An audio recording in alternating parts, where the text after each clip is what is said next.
Remember how in one of my last videos I ripped off an entire segment of it from another creator and then said I'd talk about them someday? Well, this is the video I was referring to. And yes, that's the best intro I could give for a topic like this. Also, let's just give the textbook disclaimer for the people that are more terminally online than me. Do not harass anyone mentioned in this video. This video is strictly meant for commentary, critique, and entertainment purposes. Or in layman's terms, be a decent human being and we'll have nice things. Now on to the main subject for this video. This guy's name is...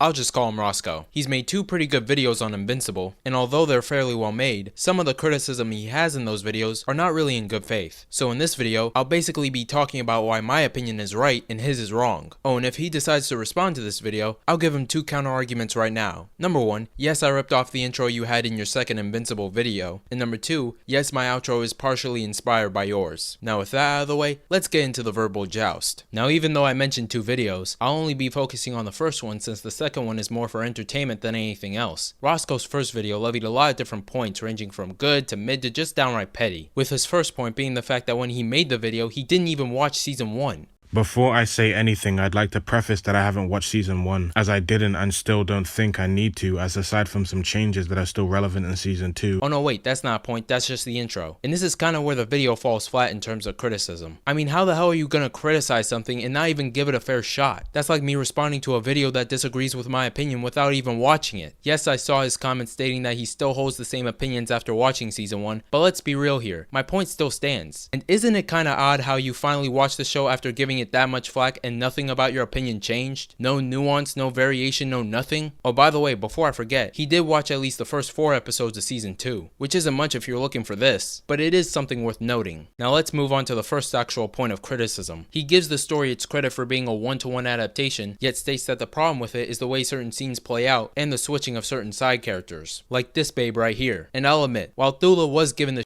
end of the stick, it didn't really matter anyway since she was just a minor character in the comics. Her character had very little impact on the overall story outside of her own bubble. Also, I think expecting an adaptation to have almost every scene play out the way it did in the source material isn't really the best move here, at least if you're looking for satisfaction. Now of course this is just his opinion, but that doesn't mean I can't disagree with it, or criticize it for that matter. His next point was that the lack of action choreography and creativity in the color palette hurts the show overall. And to be honest, I actually agree with him on the color palette not being as unique and vibrant as the comic. In fact, that was one of my main discrepancies when watching the show, as after Compendium 2, almost every panel became eye candy, and seeing it go from this to this is almost as heartbreaking as this image. Now you'll notice that I didn't talk about the action, and that's because I was saving it for when I talk about his dunking on the animation, which I also agree with, but let me provide a different perspective to that. When season 1 of Invincible was made, the team never thought that they'd get a season 2, because the comic itself was not that mainstream, so when they made the first season they gave it one season treatment, basically just doing the bare minimum since they never thought that they'd have to do it again. Now while I couldn't find any article, comment, or video expressing this idea, you're just gonna have to trust me and take my word for it. Also, before I forget to mention it, Cory Walker did all the character designs for the show, and if you read the last compendium then you know the implications of that, but in case you don't, here's someone explaining it to you. And Cory Walker is doing all of the show's character designs. There is no doubt about it here. The characters talk how they talk and look how they'd look. It's perfectly authentic.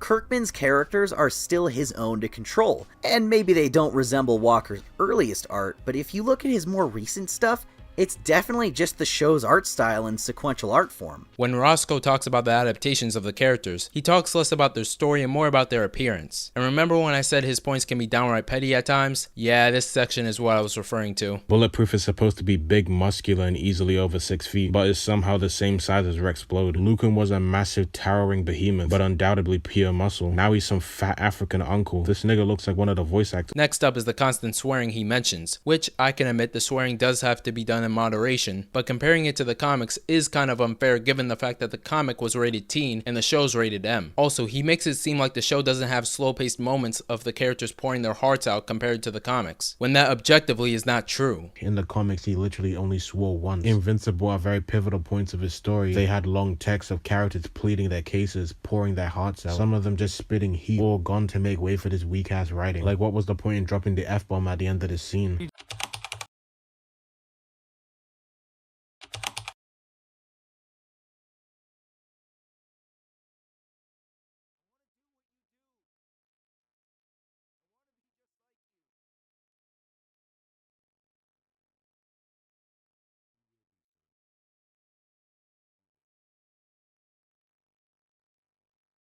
Now, of course, you can all find these scenes from season 1. Yes, I'm not gonna let that go. Another criticism of his that I find to be petty is his take on the voice acting, mentioning how he imagined the bug people to sound more Shakespearean. The reason I say this is petty is because this is more of a nitpick compared to the other points that were actually valid. It's kinda like how I imagined all the women in Invincible to look more like this, and became soft at the reality of my situation. Next point is just recommending Spectacular Spider-Man. And you know what? That's perfectly valid. I implore all of you to watch Spectacular Spider-Man as well. It's a great show, and the only reason it's not perfect is because it got cancelled for shit like this. Also, I made a Spider-Man fanfiction back in high school.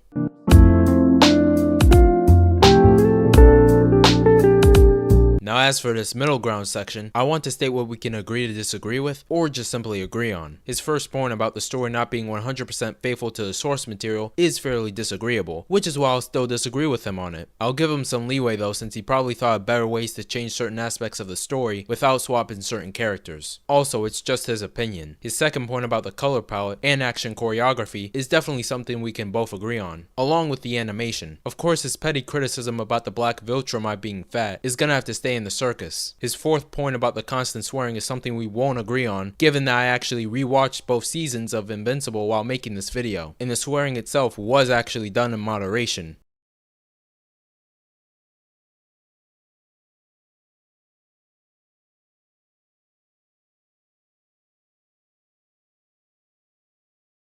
His point about the voice acting is just his opinion, so we'll have to agree to disagree on that. And his last point on promoting Spectacular Spider-Man is something we can both get behind, if you know what I mean. Also, I pay my taxes. Also, even though I might have insulted Roscoe a couple of times, don't take it as a sign to go and harass the guy. This is strictly for commentary and entertainment purposes, so let's just keep it that way, okay?